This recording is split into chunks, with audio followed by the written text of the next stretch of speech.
Estamos de volta aqui no Empreendedor Entrevista porque estamos numa conversa muito importante com o Marcelo de Andrade, fundador do ProNatura International, e estávamos falando justamente sobre a questão da sustentabilidade como um elo hoje fundamental e, na verdade, como um pilar necessário e indispensável em qualquer visão de economia a longo prazo, seja a economia das empresas, seja a economia de países, de instituições. Então, só que tem um detalhe. Marcelo, com essa atividade de 35 anos na área de sustentabilidade, ele também tem um outro lado. Ele é um executivo, um operador de relevância internacional na área financeira, com atuação na criação de fundos de private equity em diversos países, ou seja, ele se relaciona com o mercado financeiro internacional. E a gente entende que o mundo passa, né, ele acabou de fazer uma análise que nos leva à crise de 1929. Hoje se fala num pós-guerra e o pós-depressão de 29 foi extremamente duro com todo mundo. Então, Marcelo, trazendo novamente essa questão desse momento contracíclico, né, como dizem os economistas, me dá uma luz para a gente de como isso vai se tornar novamente sustentável, já que estamos falando de sustentabilidade, mas isso passa pela questão econômica e financeira. Muito bem, Hector. Esse elemento, a área financeira, em última análise, é a área que financiou, custeou, ofereceu o capital necessário para o desenvolvimento humano, desenvolvimento das tecnologias, dos confortos e da indústria, comércio, serviços que nós temos hoje no mundo, tá certo? A sustentabilidade dessas atividades econômicas vem crescendo ao longo das últimas 3 décadas, que eu tenho acompanhado mais de perto. Inclusive, elas começaram a vir de um momento em que a sustentabilidade nem existia, esse não era o nome. Em 92, com a Conferência do Rio, houve, então, cunhou-se o termo sustentabilidade, e isso passou a ser mais mainstream. Mas, na realidade, isso só em realmente... 92, correto? Foi em 92, foi ECO 92, foi a Isso. Conferência do Rio. Foi a conferência que foram 186 chefes de Estado, foi o UN Summit de sustentabilidade de meio ambiente, Vocês que vão fazer virou... 30 anos, né, atrás, né? Vai fazer 30 anos no ano que vem, ou no próximo, né? Então, esse cunhar do termo sustentabilidade aconteceu, mas de lá para cá, houve uma luta enorme. Eu me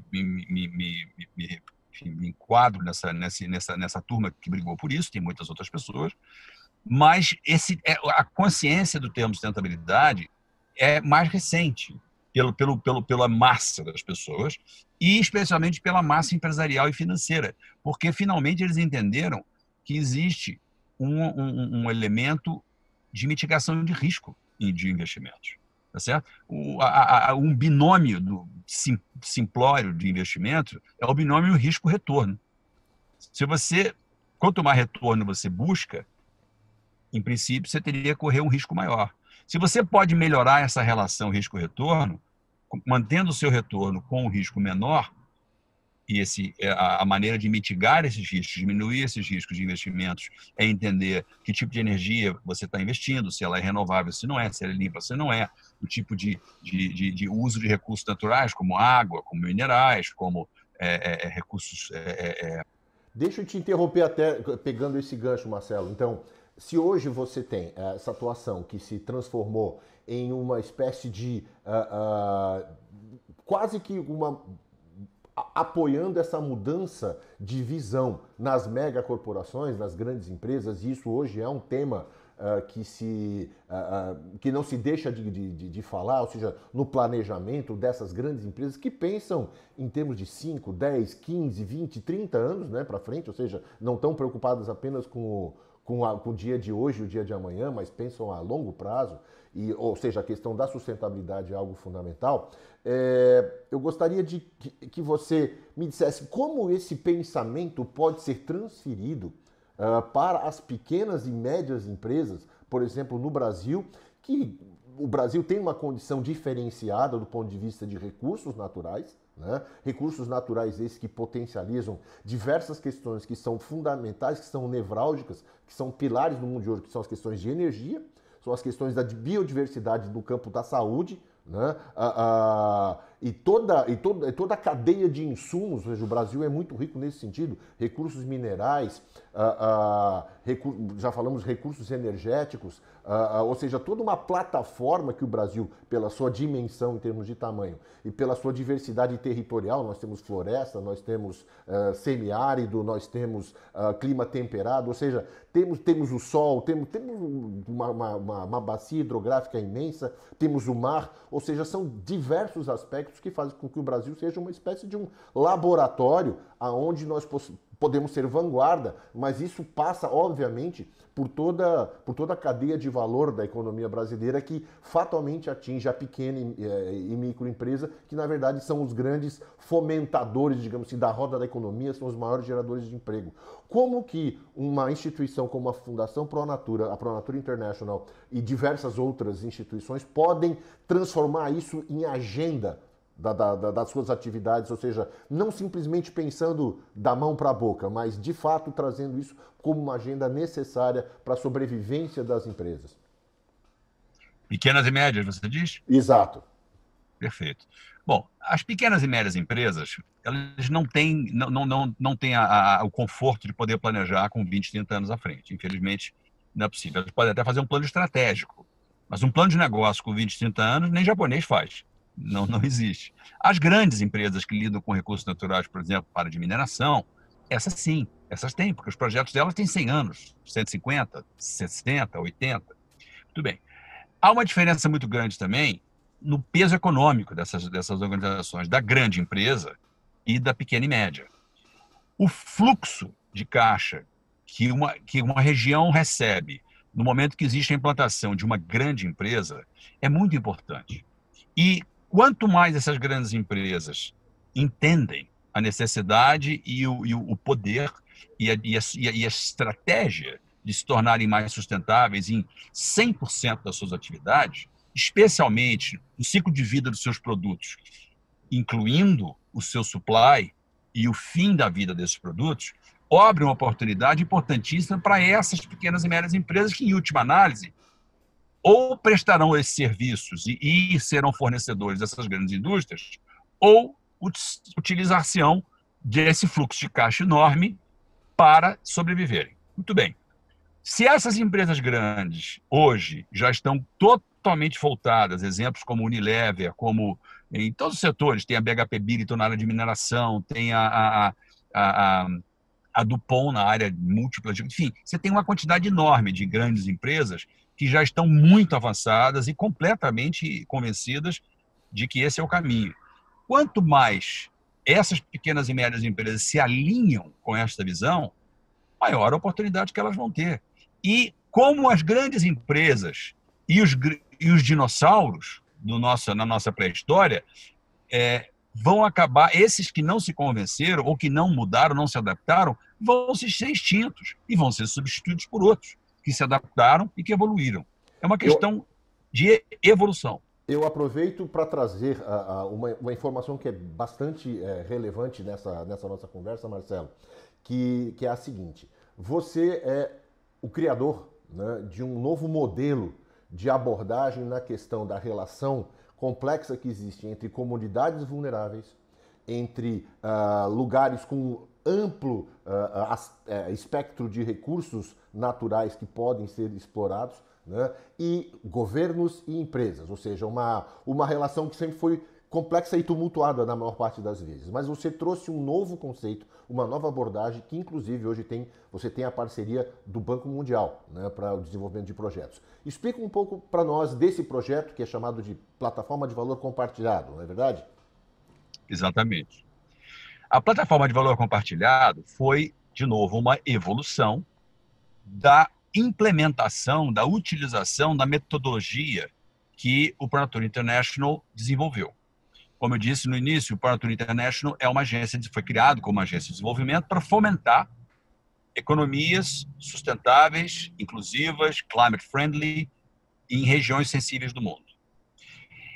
Essas regiões sensíveis, elas, se não estão próximas a um grande driver econômico predominante, uma mineração, uma rodovia, uma ferrovia, um porto, uma hidrelétrica, o que seja, se elas estão no fim do mundo, isoladas, elas têm uma velocidade, elas têm uma trajetória insustentável, porque a população vai crescer, vai usar de forma inadequada os recursos naturais, só que isso vai demorar 200, 300 anos, porque elas não têm os recursos financeiros para acelerar essa destruição.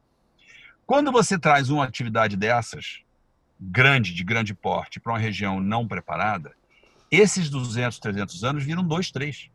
Se aceleram, porque essa atividade, esse investimento, trazem os bilhões de dólares que não estavam presentes naquela região e trazem uma entropia. Você aumenta a interesse das populações, você causa migração, você acaba com a atriz social dessa região e vai ter uma degradação ambiental consequente. Muito bem. Não precisa ser assim.